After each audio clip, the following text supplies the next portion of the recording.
নমস্কার বন্ধুরা, welcome to my YouTube channel Meena kitchen blog. আমি মিনা। আশা করছি তোমরা সবাই ভালো আছো, আমিও ভালো আছি। তো বন্ধুরা, প্রতিদিনের মতো আজকেও তোমাদের কাছে আমি আরেকটা রেসিপি নিয়ে হাজির হয়ে গেলাম। তো এটা হচ্ছে ওলের একটা নিরামিষ রেসিপি, যেটা হচ্ছে নিরামিষ ওলের ডালনা। আর এই রেসিপিটা অপূর্ব। এটা তোমরা রুটি এবং ভাতের সাথেও পরিবেশন করতে পারবে। আর চলো বন্ধুরা, এই সুন্দর একটা নিরামিষ রেসিপি আমি কিভাবে করছি, তাহলে চলো তোমরা প্রথম থেকে শেষ পর্যন্ত দেখতে থাকো। আর যারা নতুন বন্ধুরা এখনও আমার চ্যানেলটিকে সাবস্ক্রাইব করোনি, প্লিজ বন্ধুরা সবাই সাবস্ক্রাইব করে দিয়ে পাশে থেকো। তাহলে দেখো বন্ধুরা, এখানে আমি একটা ওলের পিস নিয়েছি, আর এই ওলের পিসটাকে আমি আগে থেকে ধুয়ে রেখে দিয়েছি।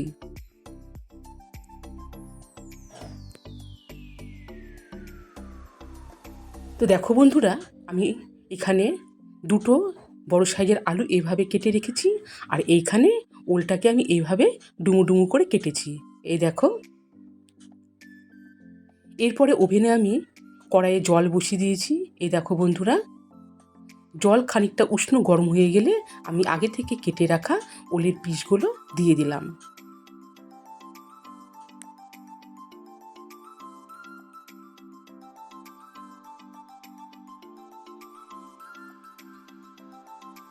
এইভাবে কিছুক্ষণ ফোটানোর পর ওলের পিসগুলো হালকা সেদ্ধ হয়ে গেলে আমি কেটে রাখা আলুর পিসগুলো দিয়ে দিলাম। আমি দুটো একসাথে দিয়ে দিলাম না, কারণ ওলের পিসগুলো একটু মোটা করে কাটা আছে। তো দেখো বন্ধুরা, এখন আমি আলুর পিসটাকেও দিয়ে দিলাম।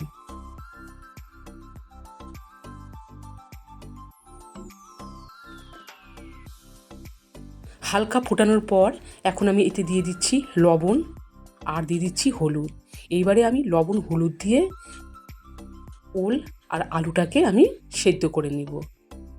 তো দেখো বন্ধুরা, এগুলো সেদ্ধ হতে হতে আমি এখানে একটা মশলার পেস্ট তৈরি করে নিব। তো আমি একটা বাটিতে নিয়েছি, আর এখানে দিয়ে দিলাম 1 চামচ জিরে, 1 চামচ ধনে গুঁড়ো, দিয়ে দিচ্ছি শুকনো লঙ্কার গুঁড়ো, দিয়ে দিচ্ছি হলুদ গুঁড়ো। এবারে আমি সামান্য পরিমাণ জল দিয়ে এই মশলার পেস্টটাকে গুলিয়ে রেডি করে রাখবো। এই দেখো বন্ধুরা।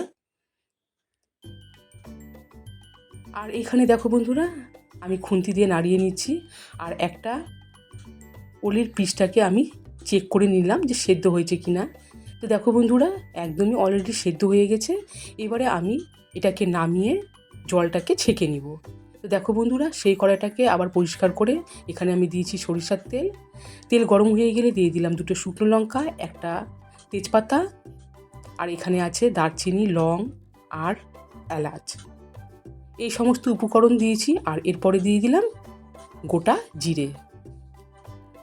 এইগুলো দিয়ে আমি এখন মিডিয়াম আঁচে নাড়িয়ে নিচ্ছি। আর দেখো বন্ধুরা, এগুলো কিন্তু একদম ফ্রাই হয়েই গেছে, একটা গন্ধ বেরিয়েছে। এরপরে আমি দিয়ে দিচ্ছি একটা বড় সাইজের টমেটো কুচি। টমেটো কুচি দিয়ে এখন আমি মিডিয়াম আঁচে নাড়িয়ে নিব যতক্ষণ না টমেটোগুলো হালকা গলে যায়। তো দেখো বন্ধুরা, তোমরা দেখে বুঝতে পারছো টমেটোগুলো কিন্তু একদম আস্তে আস্তে করে গলে যাচ্ছে। এরপরে এখন আমি দিয়ে দিব আগে থেকে তৈরি করে রাখা, এই দেখো বন্ধুরা, গুঁড়ো মশলার পেস্ট। এরপরে আমি এতে দিয়ে দিচ্ছি 1 চামচ আদা বাটা। এবারে আমি নাড়িয়ে নিচ্ছি, আর এই রান্নাটি আমি সম্পূর্ণ নিরামিষ করছি। তোমরা যদি চাও পেঁয়াজ রসুন দিয়ে সেভাবেও করতে পারো। কিছুক্ষণ নাড়ানোর পর এতে আমি দিয়ে দিচ্ছি আগে থেকে ভিজে রাখা, এখানে ছোলা আছে। ছোলাকে আমি প্রায় 3 থেকে 4 ঘন্টা ভিজিয়ে একটু গরম জলে ভাপিয়ে নিয়েছি। এই দেখো বন্ধুরা, সেদ্ধ করা ছোলা দিয়েও আমি নাড়িয়ে নিচ্ছি।